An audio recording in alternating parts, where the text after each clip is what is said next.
Today we are going to start our next chapter, that is AP, arithmetic progression. And in arithmetic progression, what we have to study, we will see one by one in this video. Okay.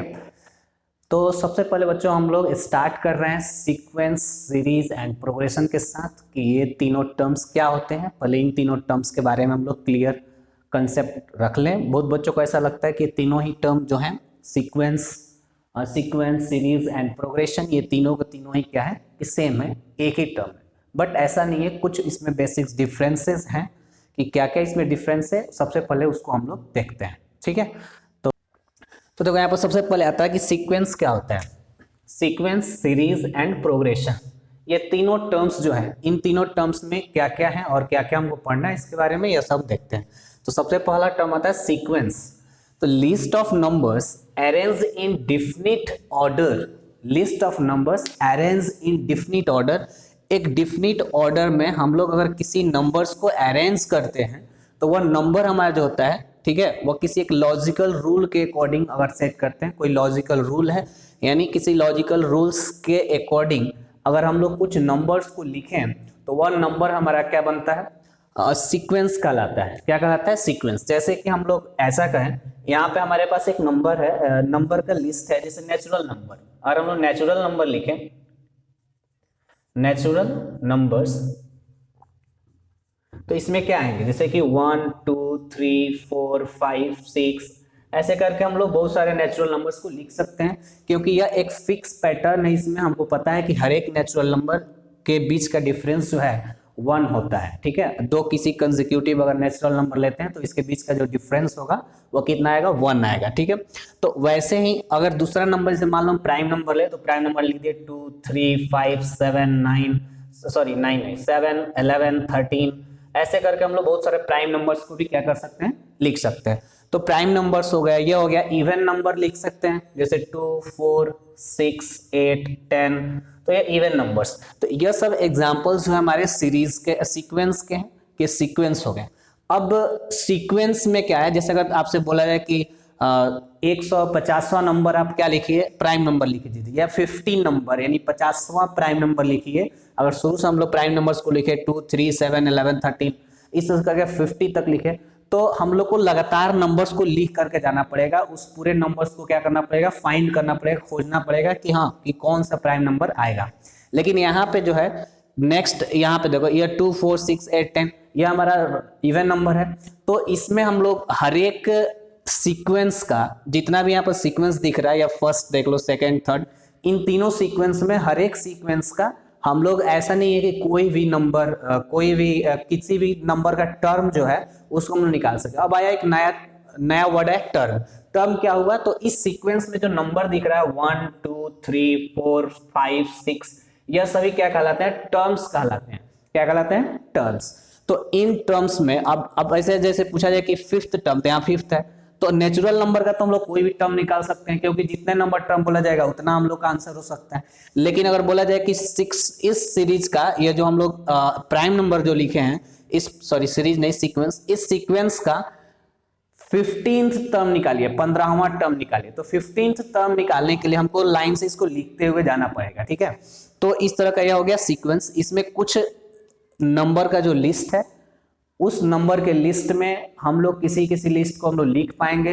कोई भी अगर term पूछा जाएगा तो हम लोग बता सकते हैं। किसी सीक्वेंस में बताने के लिए पूरे टर्म्स को लिखना पड़ेगा, ठीक है। तो यह हो गया हमारा सीक्वेंस। अब यहाँ पर नेक्स्ट आता है कि सीरीज किसको कहते हैं। तो देखो सीरीज जो है, the sum of terms of a sequence is called series of the corresponding sequence.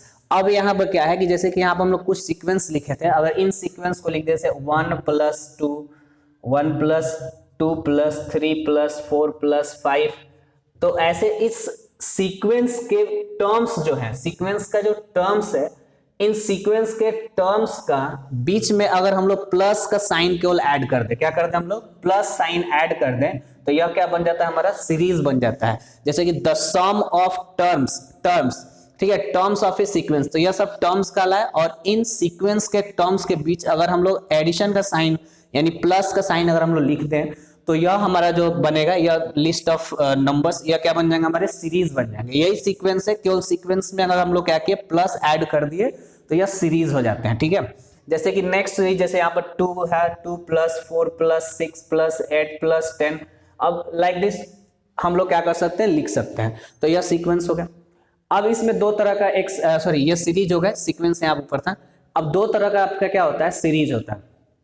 Sequence भी, जैसे फाइनाइट सीरीज और इनफाइनाइट सीरीज। फाइनाइट सीरीज कहने का मतलब क्या होता है कि इसमें हमको नंबर ऑफ टर्म्स नोन होंगे। फाइनाइट सीरीज में नंबर ऑफ टर्म्स क्या होते हैं, नोन, मतलब कितने टर्म्स है इसमें वो पता होता है। और इनफाइनाइट सीरीज जिसमें हमको नंबर ऑफ टर्म्स पता न हो, ठीक है। अब हम लोग थर्ड जो नंबर है उस पे आते हैं, प्रोग्रेशन। अब ये प्रोग्रेशन क्या होता है, द सीक्वेंस, देखो देखिए यह प्रोग्रेशन जो है यह भी क्या होता है, सीक्वेंस का ही पार्ट होता है। प्रोग्रेशन क्या होता है, सीक्वेंस का ही एक पार्ट होता है, जो क्या करता है, एक सर्टेन पैटर्न को फॉलो करता है, ठीक है। कि the sequence that follow a certain pattern is called a progression. वैसा सीक्वेंस जो एक सर्टेन पैटर्न को फॉलो करे उसको हम लोग क्या बोलेंगे, प्रोग्रेशन बोलेंगे। जैसे कि अब प्रोग्रेशन में सबसे बड़ा बात क्या है कि general term can be written. हम लोग क्या कर सकते हैं, इस सीक्वेंस, इस प्रोग्रेशन में अगर कोई भी नंबर ऑफ लिस्ट लिखे जो एक सीक्वेंस है और वह सीक्वेंस एक सर्टेन पैटर्न को फॉलो करता है, जिसके हेल्प से हम लोग क्या कर सकते हैं, उसका जनरल टर्म लिख सकते हैं, तो वह हमारा क्या कहलाएगा, प्रोग्रेशन कहलाएगा। जैसे हम लोग यह ऐसे ले ले, जैसे देखो यहाँ पर हम ले रहे हैं एक टर्म 2, 5, 8, 11, 14 लाइक दिस, ठीक है। तो एक हम लोग ये क्या लिख दिए हैं, यहाँ पे जो लिखे यह एक सीक्वेंस लिख दिए। क्या लिख दिए हम लोग, एक सीक्वेंस। अब इन सीक्वेंस में हम लोग क्या देख रहे हैं कि इस सीक्वेंस में हर एक टर्म के बीच का जो डिफरेंस है वह कितने का है, 3 का है। जैसे यहाँ पर 2 + 3 5, 5 + 3 8, 8 + 3 11, 11 + 3 14।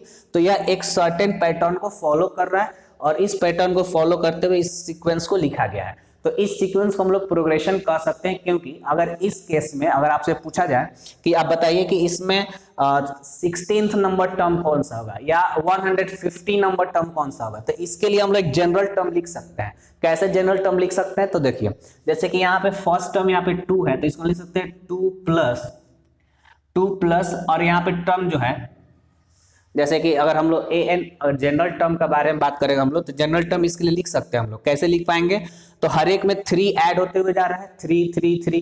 तो यहाँ पर सेकंड टर्म के लिए लिख रहे हैं अगर हम लोग, तो 2 + 3 लिखे। फिर थर्ड टर्म के लिए लिखेंगे तो क्या लिखेंगे, 2 + 3 × 2। फिर इस टर्म के लिए लिखें तो क्या लिखेंगे, 2 + 3 × 3। तो 3 3 जा 9, 9 × 11। तो इसको हम लोग ऐसा कर सकते हैं ना कि जितने नंबर टर्म्स, तो याद रखिए फर्स्ट टर्म हो गया, इसको लिख दिए कि यह फर्स्ट टर्म है। फर्स्ट टर्म, अब फर्स्ट टर्म जैसे कि अब हम लोग को मान लीजिए आपको कितना चाहिए था, 16th नंबर टर्म चाहिए था। तो 16th नंबर टर्म में यहाँ पे हम लोग क्या लिखेंगे, देखो 16 - 1 × 3। तो 16 - 1 × 3 क्यों लिखे, तो देखो यहाँ पर 16 टर्म चाहिए था, यहाँ पर जैसे फोर्थ टर्म है, जो 11 है कौन सा है, फोर्थ टर्म है। तो फोर्थ टर्म लिखने के लिए हम लोग क्या किए हैं, फर्स्ट टर्म को ऐड किए, यहाँ पे 2 + और 3 लिखे, यानी जितना टर्म हमको चाहिए, फोर्थ टर्म चाहिए, यहाँ पे कौन सा टर्म चाहिए, फोर्थ टर्म। तो फोर्थ टर्म चाहिए तो हम लोग यहाँ पर कौन सा टर्म लिख रहे हैं, तो थर्ड लिखे हुए हैं, यानी 4 - 1 लिखे हैं और 3 से मल्टीप्लाई कर रहे हैं, क्योंकि हर एक के बीच का डिफरेंस कितना है, 3 है। तो वैसे ही हमको 16th नंबर टर्म चाहिए, तो 16 - 1 लिखेंगे × 3। तो इसको हम लोग एक जनरल टर्म में ऐसे हम लोग इसको लिख सकते हैं इसके लिए कि a+, यह फर्स्ट टर्म हो गया, first term plus n - 1 × d। d लिख रहे हैं किसके लिए, तो डिफरेंस के लिए, कि इसके बीच के जो डिफरेंस है उसको हम लोग लिख रहे हैं, हर एक जगह जो डिफरेंस है सेम है, कॉमन डिफरेंस यहाँ पे लिख रहे हैं d। n लिखे कि कौन सा नंबर टर्म चाहिए, 16th नंबर चाहिए, 15th नंबर चाहिए, 20th नंबर, जो भी नंबर का चाहिए उसके लिए n लिखे हैं। और यहाँ पे a हो गया किसके लिए, फर्स्ट टर्म। तो इस जो यहाँ पे जो सीक्वेंस लिखा हुआ है, इस सीक्वेंस के लिए हम लोग क्या कर पा रहे हैं, एक जनरल टर्म के लिए फॉर्मूला लिख पा रहे हैं, एक जनरल टर्म लिख पा रहे हैं। तो यह जनरल टर्म हमारा लिख पाते हैं, अगर किसी भी सीक्वेंस के लिए अगर एक जनरल टर्म लिख पाए तो वह कहलाता है प्रोग्रेशन। तो आई होप कि आप लोग को यह तीनों टर्म समझ में आ गए होंगे अच्छे से। तो अब हम लोग इसके बाद पढ़ेंगे एपी, और नेक्स्ट वीडियो में हम लोग एपी का कंसेप्ट स्टार्ट करेंगे। अगर आप लोग को वीडियो अच्छा लगा हो तो वीडियो को लाइक कर दें और चैनल को सब्सक्राइब कर दें। Thank you.